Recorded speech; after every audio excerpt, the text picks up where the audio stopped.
It's a pleasure to be here. Look at the view. Of course, that's an impression first I have got looking from the window. It's a great view. Speaking seriously, we are living at the age when people like celebrities, politicians, they like rich people, they like powerful people, and they take everything for granted. They require more and more, consume more and more. They, whether it's bread or circuses, Parliament at Circensus, as you would say in Italy, but they forget that it's not forever, that only science has managed to provide 9 billion people on this planet with enough bread, with this comfortable life which we are there. And science and technology and people who are behind that, they are underappreciated. Your conference is very important in this respect. It was a good reminder that what keeps us going on, why we still didn't destroy the planet despite there are 9 billion humans on the planet. It's science, it's not the design, it's not politicians who created this comfortable community, but science and technology.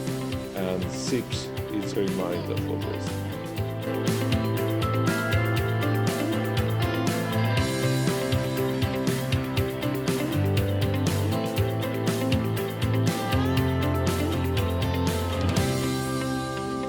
Okay, about Fray, what I felt very honored. When I was a student, I used to go to pubs, and I have a few scars here, here, and here.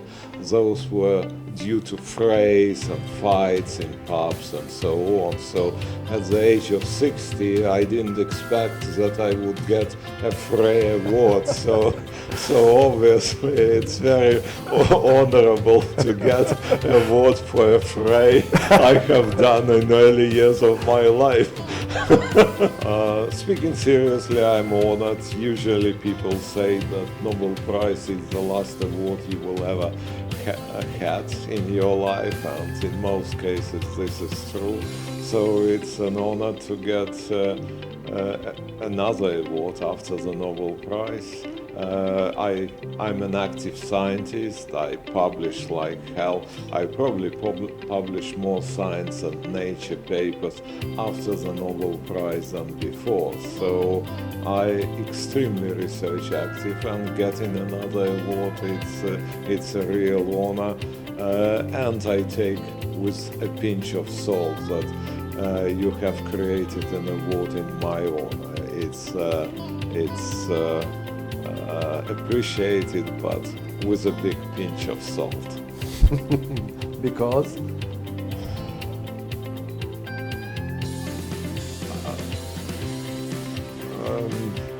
Because I know I have stamps with my face, postal stamps from Africa with my stamps, with my face on those stamps.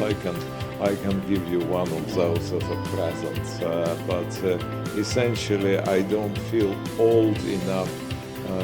I'm not done yet, okay? It's when something is called in your honor, either a prize or a stamp issued, you feel yourself nearly dead. I'm not dead yet. No, not necessarily. That's our purpose, to make living persons, to honor the living persons. But that's excellent, really. If we have science, government, and education, which is the most important one? Or three of them? Or there's an order of precedence? It's an order of priority? I think science and technology is the fundamental things. This is the basement of the pyramid of the society. Education is obviously supports science and technology. It's an element without which neither science nor technology couldn't exist. Government, we select governments previously according to meritocracy. We try to find people who would provide us with the best possible governments. But recently, with the rise of Facebook, Twitter, and etc., everyone thinks that meritocracy is not important, that we would need to find a person who looks like us, and on average humans are not very smart people. So look at Donald Trump.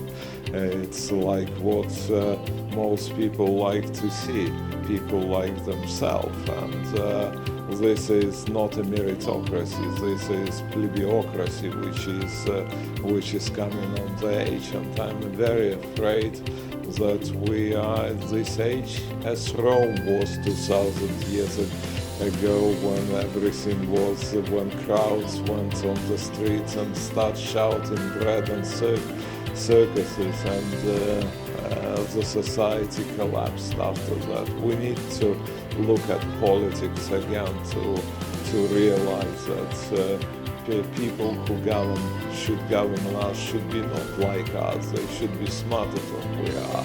And at the age of social media, we completely have forgotten. We, as you said yourself, we choose Justin Bieber or Lady Gaga as our idols instead of scientists or great thinkers of the times. It's not necessarily scientists, it could be philosophers, it could be writers, it could be politicians, but we choose people to govern who are not smart persons at all. Look in Europe, in the UK, look at the US, look in Brazil today. Those peoples appeal to our dirty feelings, our human nature, which is not always the best. Excellent.